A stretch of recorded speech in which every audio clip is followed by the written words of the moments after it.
A paz do Senhor, seja bem-vindo a mais uma aula aqui do EBD em Foco. Meu nome é Herberson.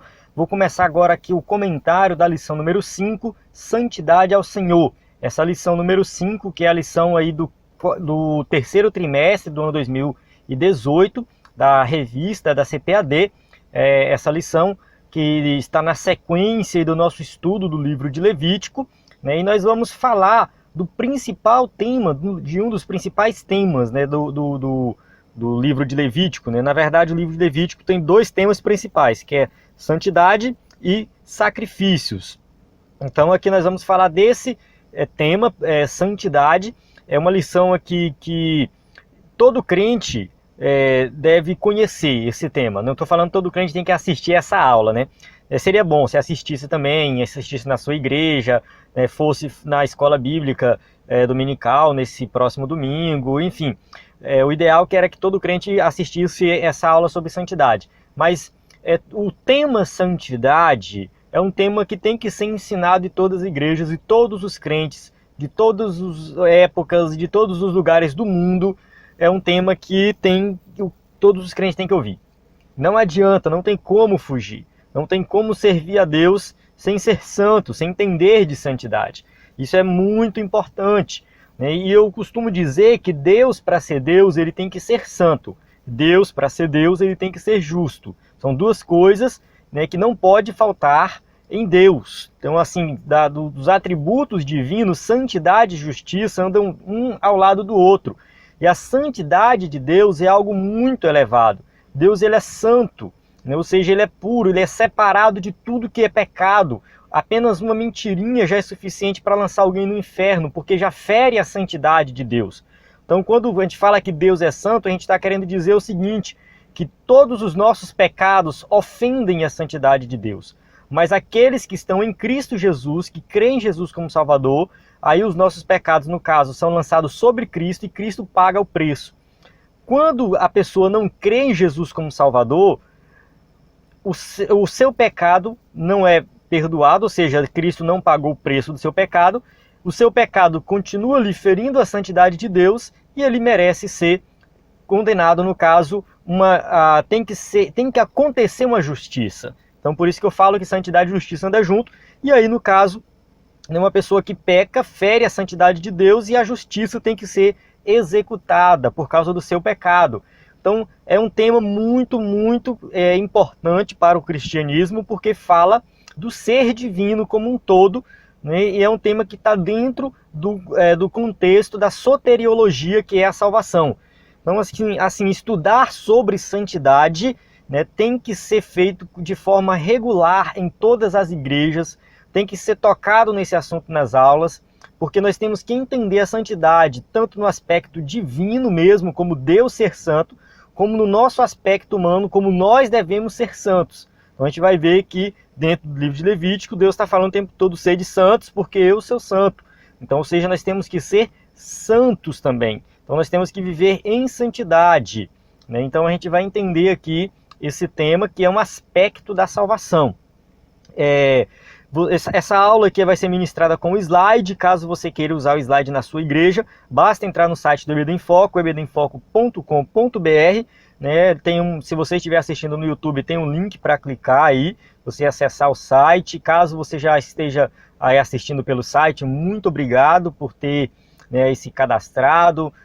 Tem muito conteúdo no EBD em Foco, que você pode ver além dos slides aí, tem subsídios em PDF, cursos de capacitação, né, subsídios em vídeo, extras, para você se capacitar mais e mais. Vamos lá, vamos começar aqui a nossa aula. Vamos para o nosso textuário, que diz: e ser-me-eis santos, porque eu, o Senhor, sou santo, e separei-vos dos povos para serdes meus. Levítico 26, 20 e 26. Então isso aqui é o textuário de Levítico, né? Ou seja, nós temos que ser santos, né, porque o Senhor é santo. Verdade prática, a santidade é a marca distintiva do povo de Deus. Sem ela, nosso testemunho é ineficaz. A leitura bíblica em classe encontra Levítico 20, de 1 a 10. Para você entender melhor essa leitura aqui, eu recomendo você entrar no site do EBD em Foco e procurar o curso de Levítico, comentário de Levítico. Você acessa lá o comentário de Levítico, que tem uma aula lá falando exatamente de Levítico 20. Então assista essa aula, né? Vai ser assim um aprendizado muito grande para você. Eu não faço essa leitura aqui para ganhar tempo no vídeo, né? Mas você vai fazer a leitura e assistir a aula lá no EBD em Foco. Introdução. Vamos começar aqui a nossa aula na introdução, que diz assim: o livro de Levítico foi entregue a Israel para que este, separando-se de entre todos os povos da terra, viesse a adorar, servir e a santificar-se a Deus. Então, ou seja, Levítico foi escrito para Israel. Para que nós possamos entender Levítico, a importância de Levítico para a nossa vida, nós temos que entender a importância de Levítico para os seus primeiros leitores. Seus primeiros leitores eram o povo de Israel que estava saindo ali do Egito, indo para a Terra Prometida, e Deus tinha o propósito de ensinar esse povo como que eles deveriam se comportar diante dos outros povos. Então Deus separa Israel, né, dos outros povos, e isso significa que Deus santificou a Israel. Então, ou seja, Israel era o povo exclusivo de Deus. E o tema santidade ele é importante tanto para os judeus como para os cristãos, né? Ou seja, os crentes de hoje também têm que viver em santidade, porque essa ordem divina tem a ver com o caráter de Deus de ser santo, separado. Então não serve somente para Israel. Deus não cobrou santidade somente para Israel, mas Deus cobrou de todos os seus filhos, porque é a marca distintiva dos filhos de Deus. Então viver em santidade, né, é viver realmente como um verdadeiro filho de Deus. Nesta lição veremos que Israel, através das leis e ordenanças levíticas, tinha a obrigação de apresentar-se a Deus e ao mundo como uma nação santa, zelosa e servidora por excelência.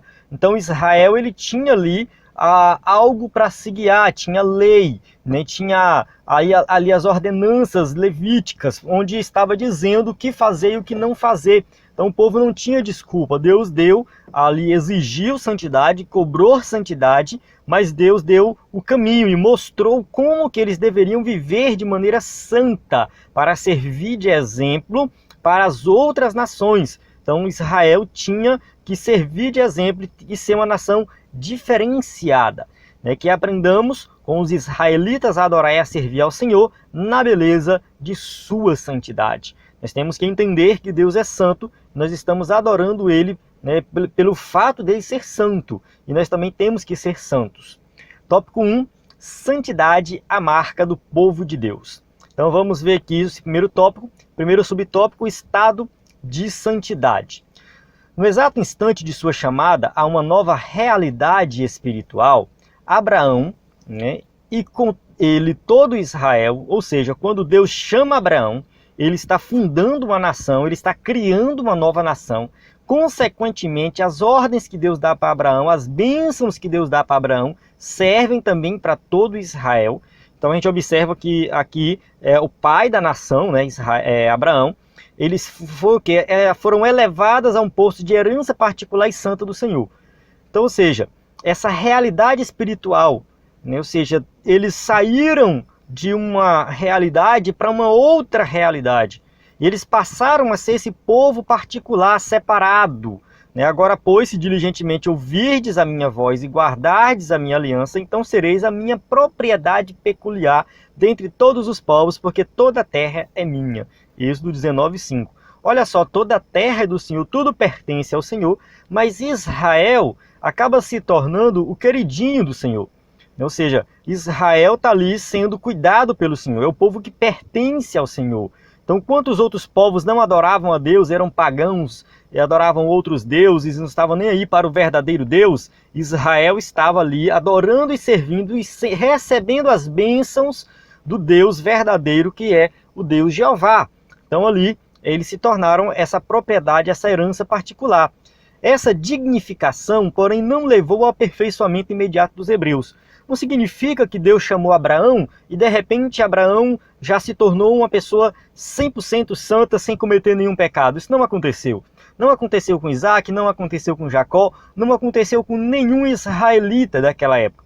Ninguém foi chamado por Deus e de repente, do nada, se tornou aquela pessoa santa, onde ela não comete nenhum pecado.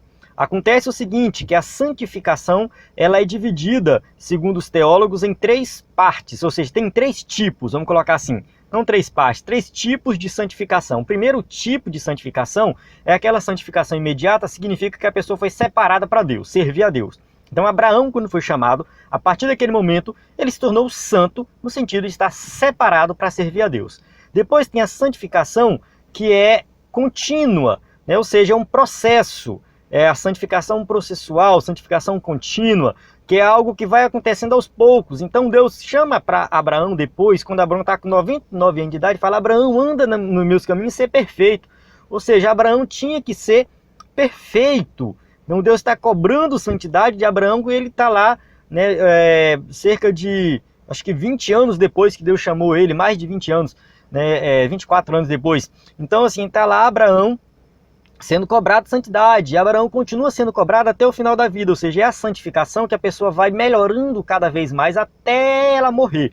Então esse é um outro tipo de santidade, de santificação, o processo de santificação, e tem por último a santificação final, que é quando nós chegarmos na glória, nem não vai ter mais ali o pecado, a presença do pecado. É claro que alguns teólogos vão chamar isso de glorificação, mas querendo ou não, também a gente pode chamar de santificação, que é uma santificação definitiva. A partir daquele momento, nunca mais nós nos envolveremos com pecado. Então, 3 tipos de santificação, né? O primeiro, santificação imediata, né? Separado para Deus. Depois, santificação contínua, processual. E depois, a santificação final, na glória.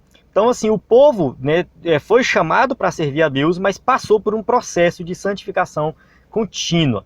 O mesmo pode-se dizer da Igreja de Cristo. A igreja de Deus que está em Corinto, aos santificados em Cristo Jesus, chamados santos, e com todos os que em todo lugar invocam o nome do Senhor Jesus Cristo, Senhor deles e nosso. 1 Coríntios 1:2. O apóstolo Paulo coloca aqui todos os crentes como santos. E ele chama os crentes da igreja de Corinto de santo. Só que quando você começa a ler a carta de Paulo à igreja de Corinto, você vai ver que eles não tinham nada de perfeitos. Eles não eram perfeitos. Ou seja, eles foram tratados como santos, mas quando a gente vai lá para o capítulo 3, versículo 1, fala assim: E eu, irmãos, não vos pude falar como espirituais, mas como a carnais, como a meninos em Cristo. Né? Olha só, mais na frente, no mesmo livro, na mesma carta, Paulo já chama eles de carnais, estavam longe da perfeição. Então, ou seja, eles eram santos, separados para Deus, estavam passando por um processo de santificação, melhorando cada vez mais. Ou seja, mas eram meninos, ou seja, meninos são pequenos, ainda não cresceram, não tem maturidade espiritual. Então aqui a gente observa que todo crente, ele passa por esse processo de santificação, onde vai crescendo e melhorando cada vez mais. Os processos de santificação, né? Falei tanto do processo que agora chegou nele. Vamos entender melhor esse processo de santificação. O processo de santificação de Israel foi interrompido e recomeçado várias vezes. A nação de Israel como um todo. O escritor da revista, ele sempre vai falar da nação como um todo, e é claro, isso não tem problema a gente aplicar isso de forma individual, tanto para os israelitas como para nós. Então a gente entende o seguinte, que no período de Juízes, por exemplo, um período conturbado, ali da época de Israel, um dos piores períodos ali de Israel, e ali Deus vai chamar eles e vai falar: olha, vocês quebraram a minha aliança, vocês não estão seguindo o que eu ordenei para vocês. Então vocês realmente estão sendo desobedientes. Então a gente observa que esse período foi um período complicado, né? Quando a gente fala de santidade, né? Olhar para esse povo e falar assim: esse povo é santo, né? Esse povo aqui que vive fazendo esse monte de coisa errada é um povo santo. Então realmente foi algo que a nação como um todo, né, passou por vários altos e baixos aí. Mas para que o seu povo viesse a atingir o ideal de uma nação santa, profética e sacerdotal, o Senhor entrega-lhe o livro da lei. Então a gente observa o seguinte, que para que Israel realmente se posicionasse como nação santa, profética e sacerdotal, eles tinham que ler o livro da lei e seguir a lei. Então o tempo todo Deus está cobrando deles a seguir o que está escrito na lei. Então o Senhor cobra do povo de Israel, né, que eles sigam a lei, para que realmente eles possam ser santos. O processo de santificação na vida de um crente hebreu tinha início com o amor que ele tributava a Deus. Então a Bíblia vai falar ali, amarás o seu Deus acima de todas as coisas. Então isso está na lei também. Fala que a lei não tem amor sim, faz parte do caráter divino, caráter de Deus o amor. Então com o amor, o fiel passa a cumprir todos os mandamentos do Senhor. Então quando ama o Senhor, realmente tem um motivo de agradar a Deus, né, de servir a Deus e de observar os seus mandamentos. Portanto, não existe processo de santificação sem o forte comprovado, excelente amor a Deus. Ou seja, nós temos que amar a Deus para que nós possamos santificar nossa vida. Quanto mais o amamos, mais nos tornamos santos. Então, ou seja, não tem como eu me santificar se eu não amar a Deus. Eu tenho que colocar Deus como primeiro lugar na minha vida, né, e amar a Ele, né, de todo o meu coração, de toda a minha força, de toda a minha mente, ou seja, entregar a minha vida por completo para que realmente eu possa santificar a minha vida. E assim cumpre-se em nossa biografia o que escreveu o sábio, mas a vereda do justo é como a luz da aurora, que vai brilhando mais e mais até ser dia perfeito. Provérbios 4:18. Ou seja, a beleza da aurora, o sol nasce e aos poucos ele vai brilhando mais e mais. Né? E aí assim é a vida do cristão. Ele vai crescendo espiritualmente mais e mais e vai melhorando cada vez mais. Que a recomendação do apóstolo seja aplicada na íntegra em cada etapa da nossa existência neste mundo. E o nosso Deus de paz vos santifique em tudo, e todo o vosso espírito e alma, o corpo sejam plenamente conservados e irrepreensíveis para a vinda de nosso Senhor Jesus Cristo. 1 Tessalonicenses 5:23. Então o apóstolo Paulo está linkando aqui, né, ou seja, ligando a vida de santidade à espera da volta de Jesus. Então o crente que vive uma vida de santidade, ele está o quê? Se preparando para a vinda de Jesus, para receber, né, o nosso Senhor nos ares. A santidade como marca. Vamos lá. O livro de Levítico tinha como alvo fazer de Israel uma nação distinta por sua natureza e santidade. Então, a ideia era que a nação fosse diferenciada, vivesse de forma diferenciada e servisse de exemplo para as outras nações. Era diferente das outras nações. Então está ali o livro de Levítico cumprindo esse propósito, né? Usufruir de todos esses privilégios, todavia acarreta-lhe ainda grande responsabilidade. Então quando a gente vai lá para Romanos e o apóstolo Paulo ele começa a falar da nação de Israel, logo no capítulo 2, ele vai falar o seguinte, que o povo de Israel tinha ali muitos benefícios, eles receberam a lei, eram guardiões dos oráculos do Senhor, eles adoravam a Deus, o verdadeiro Deus, tinham esse privilégio, né? Mas a nação de Israel tinha responsabilidades. Eles tinham a lei, então eles tinham que seguir a lei, eles tinham que cumprir a lei, eles tinham que servir de exemplo. Então eles carregavam grandes benefícios, mas também grandes responsabilidades. Né? Em alguns períodos de sua história, Israel de fato destacou-se como herança peculiar do Senhor. E realmente, em várias fases, Israel foi visto de forma diferenciada por outros povos. Por exemplo, a rainha de Sabá, né, que foi lá visitar e traçou elogios ao rei Salomão e à nação como um todo. Viu que realmente ali tinha algo diferenciado e ela reconhece que Deus é o Deus verdadeiro, né, e que deu aquela sabedoria para Salomão e abençoou Salomão. Então, ou seja, o povo de fora está olhando para Israel e vendo Israel como uma nação diferenciada, que serve a um Deus todo-poderoso que realmente faz a diferença. Todavia, a maior parte de sua história foi marcada pela apostasia. Como eu falei anteriormente também, Israel passou por altos e baixos. Alguns momentos da história de Israel foram ruins. Não teve momentos de apostasia onde o povo se curvou diante de bezerro de ouro, diante de Baal, diante de Moloque. Então, teve momentos realmente complicados para Israel. Só que a gente entende o seguinte, que vai chegar um tempo em que todo Israel será redimido e salvo. Então, de acordo com o pensamento dispensacionalista, né, Deus ainda tem um plano para Israel. Quando a gente lê Romanos capítulo 11, isso fica evidente, né, em Romanos 11, onde o apóstolo Paulo vai tratar realmente de Israel, né, e o apóstolo Paulo vai falar, será que Deus não tem mais nada com Israel? Tem sim. E aí Deus vai ali no milênio. A gente sabe que o milênio vai ser para Israel. Então Israel vai, no milênio, reinar com Cristo, né? O povo de Israel vai ser redimido e salvo. Então vai ser as promessas que Deus tem para Israel no Antigo Testamento, que não se cumpriram ainda, e também no Novo Testamento, vão se cumprir, né, no momento certo, no momento oportuno.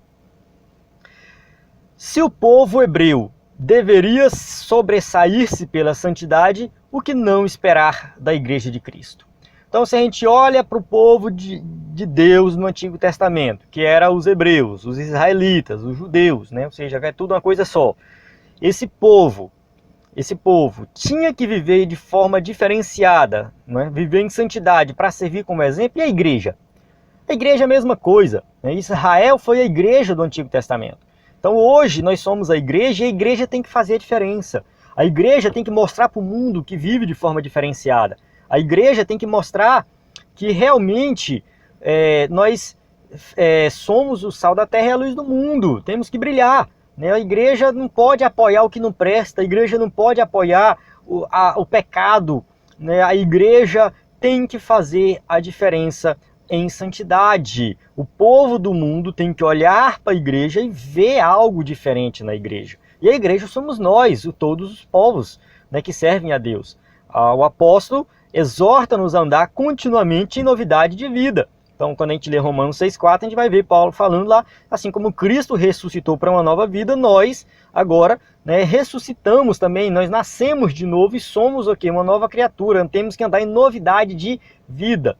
Eu individualmente não sou igreja, mas juntamente com todo mundo, nós somos igreja e nós temos que fazer a diferença. Então, olhando individualmente para cada um andando em novidade de vida, a igreja de Cristo vai fazer a diferença no mundo. Sem santidade requerida por Deus, nenhum de nós chegará a Jerusalém celeste. Então nós temos que viver em santidade, porque somente assim é que nós chegaremos no céu. O apóstolo Paulo, em alguns momentos das suas cartas, ele vai falar, né, que ele está aí nessa caminhada, ele continua prosseguindo para o alvo, principalmente Filipenses, né, prosseguindo para o alvo que ele não alcançou ainda, mas que ele está falando realmente dessa vida perfeita de santidade, que ele não chegou, mas ele está lá, batalhando, está continuando. E aí um dia nós chegaremos lá na nossa Jerusalém, né, celestial. Segundo tópico, a santidade no ministério levítico. Vamos ver aqui a santidade exterior. Aos ministros do altar, o Senhor impôs uma série de restrições. Então, quais são essas restrições que nós vamos observar ali para os levitas, né? Os sacerdotes? O sumo sacerdote, por exemplo, não poderia desposar uma mulher que não fosse virgem. Então ele tinha que casar com a mulher virgem, né? Ou seja, era uma restrição, porque realmente isso significava pureza no casamento, pureza na família, e ele tinha que dar o exemplo para todo mundo. Então o sumo sacerdote tinha que ser, né, tinha que casar com uma mulher virgem. E os demais, e não somente o sumo sacerdote, mas todos, né, eles tinham que ter alguns cuidados, né, quando se falava do luto também. Então, durante o luto de algumas pessoas, o povo de Israel tinha alguns rituais, e às vezes cortava a barba, às vezes cortava o cabelo, às vezes rasgava as vestes, né, e eles não poderiam fazer isso. Mesmo diante de um luto, onde o povo fazia alguma coisa, né, algum ritual, tinha alguma atitude diferenciada, eles não podiam fazer. Né? Alguns vão interpretar até mesmo que esses rituais vindo dos cananeus, mas eu não vou entrar em detalhes aqui. Né? O que acontece é que a passagem de Levítico 21, aí do 1 ao 3, vai tratar realmente do luto, que eles têm um comportamento diferenciado, né? Eles têm que ter cuidado para não se contaminar. Nenhum descendente de Levi poderia ser admitido no serviço divino se portasse alguma deficiência física. Ou seja, era levita. Podia ser sacerdote? Podia. É deficiente? Não. Pois nenhum homem em quem houver alguma deformidade se chegará, como homem cego, ou coxo, ou de nariz chato, ou de membros demasiadamente compridos. Levítico 21, 18. Então, assim, o porte físico dele não podia ter nenhum tipo de deficiência, né? E aí isso simbolizava, né, a perfeição que Deus queria na adoração e no culto. Não é que a pessoa não tinha capacidade, mas isso era uma ordenança divina, simbolizando realmente o que Deus queria, o melhor ali, né? Então, para ser sacerdote, não poderia ter nenhum tipo de deficiência. Santidade interior, a gente tem que entender que não é somente o exterior, né?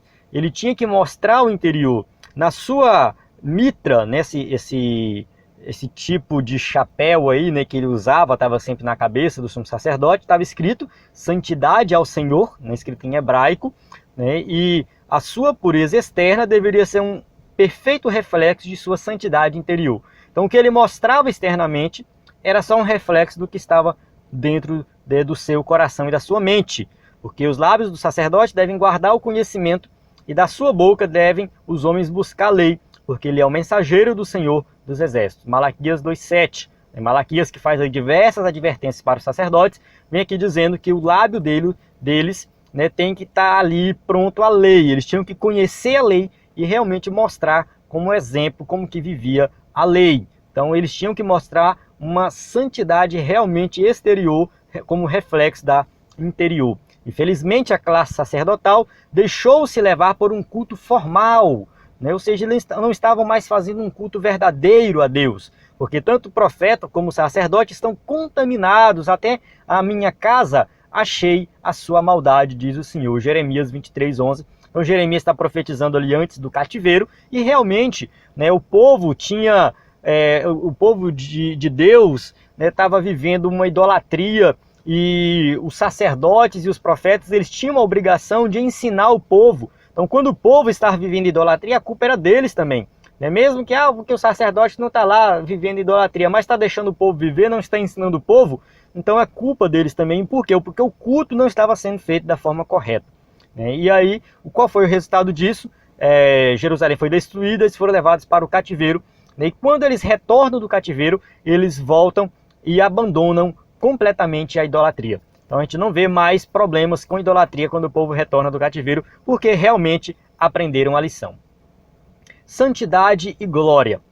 A glória que acompanhou Israel em sua peregrinação no deserto tornou-o conhecido como herança peculiar do Senhor. Então, ou seja, onde Israel passava, estava lá a glória do Senhor. Uma coluna de nuvem durante o dia e uma coluna de fogo durante a noite. E quando eles paravam no arraial, montavam ali o tabernáculo, a glória do Senhor estava sobre, né, o Santo dos Santos.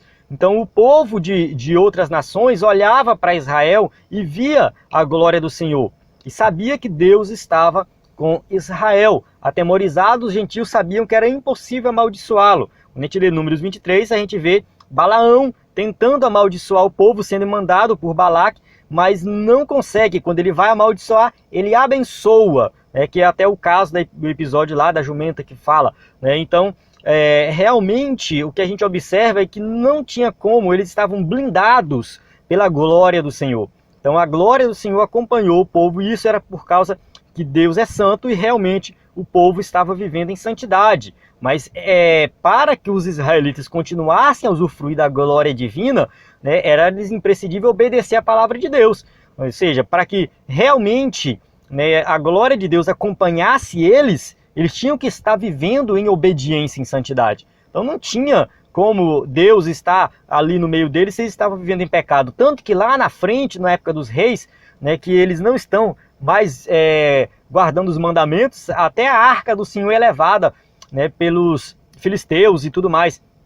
Então o que acontece é o seguinte, né, a glória de Deus se afasta no meio do povo por causa do pecado. Então o povo tinha que estar vivendo em obediência para que a glória do Senhor estivesse presente. O mesmo não requer o Senhor de cada um de nós? Seguir a paz com todos e a santificação, sem a qual ninguém verá o Senhor. Então a gente fala de Israel, mas nós temos que olhar para a nossa vida. Será que Deus não requer de nós também santidade? Será que Deus não requer de nós também viver de forma diferenciada, sem se contaminar com o pecado? Sabemos que realmente, apesar de nós sermos salvos, sermos crentes, né, nós ainda cometemos falhas, nós ainda erramos, né, nós não estamos libertos da presença do pecado, a natureza pecaminosa continua aqui a tendência muitas vezes para errar, para pecar continua, mas isso não é desculpa para viver no pecado, isso não é desculpa para viver no adultério, para viver na mentira, para viver enganando, roubando, né? Ou seja, nós temos que viver de forma diferenciada. Não existe cristianismo sem mudança. Ninguém é crente se não houve uma mudança na vida dele. Ah, fulano de tal se converteu. Mudou alguma coisa? Não, não mudou. Então não converteu. Não tem conversão. Conversão quando tem mudança. Então, viver como cristão verdadeiro realmente é procurar viver em santidade. Ninguém vai ser 100% santo. Todos nós erramos e falhamos. Mas a vida na prática do pecado caracteriza uma vida ímpia e não uma vida santa. E se somos ímpios, não somos salvos. Então, o crente ele tem que realmente viver de forma diferenciada. Não existe essa de querer ser salvo, ser servo de Deus, né, e viver no pecado. Da mesma forma, entre o povo de Israel, quem estava lá, né, e realmente seguia a lei e seguia os mandamentos do Senhor e tinha fé também, que tinha que ter fé, né, esses sim eram salvos. Dentre o povo de Israel, muitos não eram salvos, muitos não seguiam a palavra do Senhor. Né? E os ímpios, os que estavam de fora, pior ainda, né? Então, assim, ser santo é viver de forma separada do mundo, separado do pecado. A santidade do povo de Deus. A santificação dos filhos. Quando a gente vai lá para a leitura bíblica em classe, leia aquela leitura, que ela é importante, viu? Eu pulo no vídeo para ganhar tempo, mas ela é importante. Então, lá fala da santificação dos filhos. Então, onde Deus proíbe lá os israelitas de apresentarem seus filhos, seus filhinhos, né, como oferenda a Moloque. Então, eu já falei, eu acho que de Moloque em aulas anteriores, que era um deus, né, que tinha ali uma mão, uma estátua, né, um deus não, uma estátua, né, que o povo considerava deus, e tinha um fogo ali embaixo e queimava, né, eu colocava na mão a criança, na mão de Moloque, e o fogo queimava a criança viva. Então, os cananeus faziam esse tipo de culto e ofereciam os seus filhos, muitas vezes, né, o primogênito, a Moloque. E, infelizmente, na história de Israel, isso aconteceu também. Né? Manassés, um dos reis de Israel, ofereceu seus filhos também a Moloque. Então, foi um período muito assim, ruim na vida do povo como um todo, onde o próprio rei, que era o representante do povo, estava lá adorando a Moloque. Então Deus vai fazer essa proibição aqui. E cada um de nossos meninos e meninas é herança do Senhor. Eis que os filhos são herança do Senhor e o fruto do seu ventre, o seu galardão. Então a gente tem que observar que Deus tem um cuidado muito grande com a família e com os filhos principalmente. Nos dias de hoje, né, há muitos pais cristãos, sem saber, estão entregando seus filhos a Moloque. Hoje não tem lá o deus Moloque, onde coloca na mão dele e coloca fogo na criança, né? Mas tem muitos que apoiam o aborto.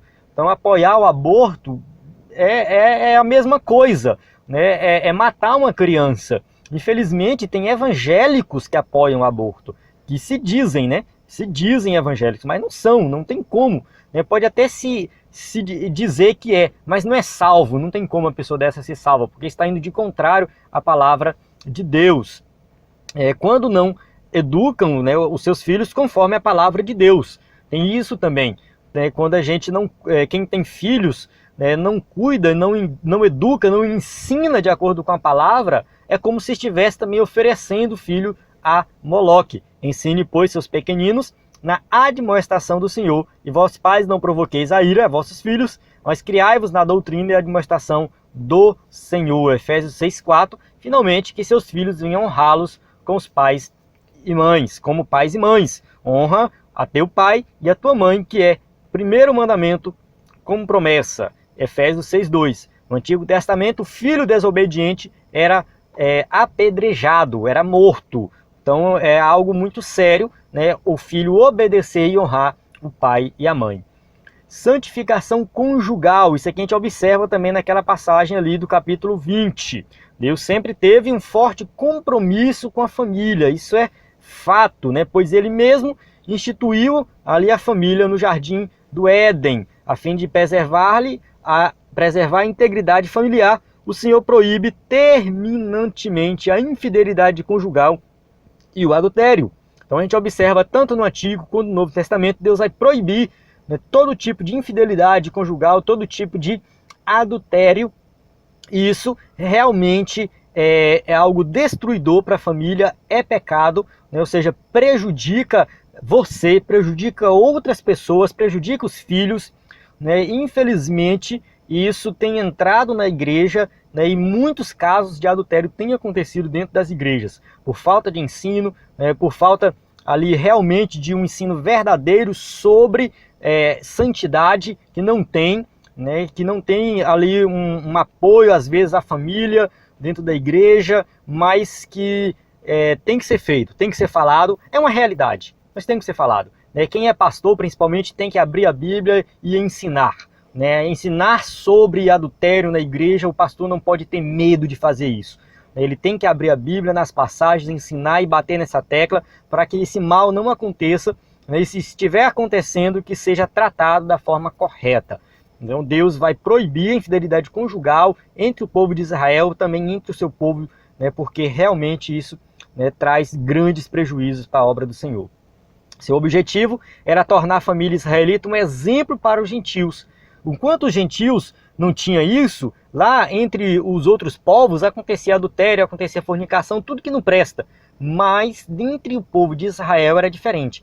A vida de santidade do povo de Israel muitas vezes era vista pelo povo de fora, né, e admirada. O povo de fora olhava e falava assim: a gente admira esse povo, como que eles se comportam, né? A integridade que eles tinham, né, realmente fazia a diferença, e serve também, né, para exemplo para os dias de hoje, para a igreja nos dias de hoje. Aqui o Salmo 128, 3 e 5, né, é um salmo muito bonito. Fala, né: a tua mulher será como videira frutífera aos lados da tua casa, os teus filhos como plantas de oliveira à roda da tua mesa. Eis que assim será abençoado o homem que teme ao Senhor. O Senhor te abençoará desde Sião, e tu verás o bem de Jerusalém em todos os dias da tua vida. Então aqui é um salmo que pode ser usado realmente pelo povo de Israel, mas jamais pode ser usado para outros povos, porque isso não acontecia nos outros povos, somente no meio do povo de Deus. Hoje, a nossa responsabilidade não é menor, né? Temos de observar o 7º mandamento, não adulterarás, né? E devemos manter o leito conjugal sem mácula. Então, o adultério vai trazer manchas para o leito conjugal. Então isso aqui realmente nós temos que prestar atenção, né? O crente tem que tomar cuidado com relação à questão do adultério. Porque eu sou forte, eu não vou trair. Não faça isso, não pense assim, né? Se é homem, ande com sua esposa. Se é uma esposa, ande com seu esposo. Esteja lado a lado, onde um for o outro vai. Evita ficar sócio com outra pessoa que não seja o seu cônjuge. É muito perigoso, né? E o diabo vai atentar nesse lado aí, né? Então, assim, tomar muito cuidado para evitar a questão do adultério, né? Isso realmente não adianta, não tem esse que fala assim: eu sou forte, eu não faço. Tem que orar, tem que jejuar, tem que buscar ali a presença de Deus e tem que vigiar, principalmente tem que vigiar, né? O Deus que inspirou o Levítico, né, não mudou, ou seja, né, as instruções que estão lá em Levítico continuam para nós nos dias de hoje, e Deus exige santidade no casamento. Isso aí é algo que não podemos abrir mão.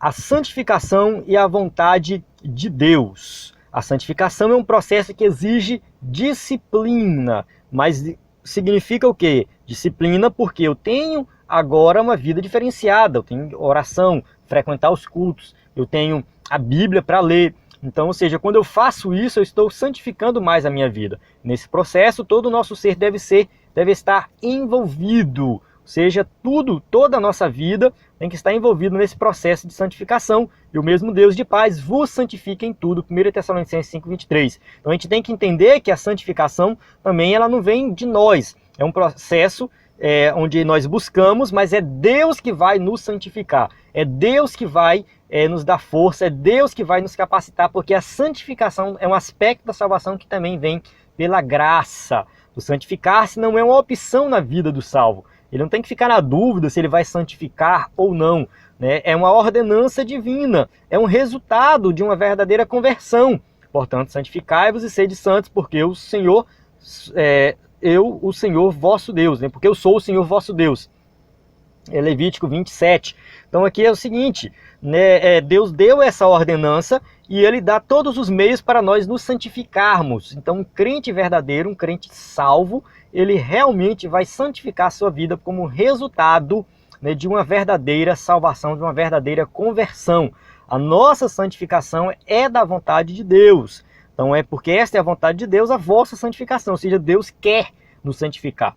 Então ele faz parte do plano de Deus para nossa vida. Sem ela, como veremos o Senhor? Então é o que está escrito em Hebreus 12, 14, né? Seguir a paz com toda a santificação, sem a qual ninguém verá o Senhor.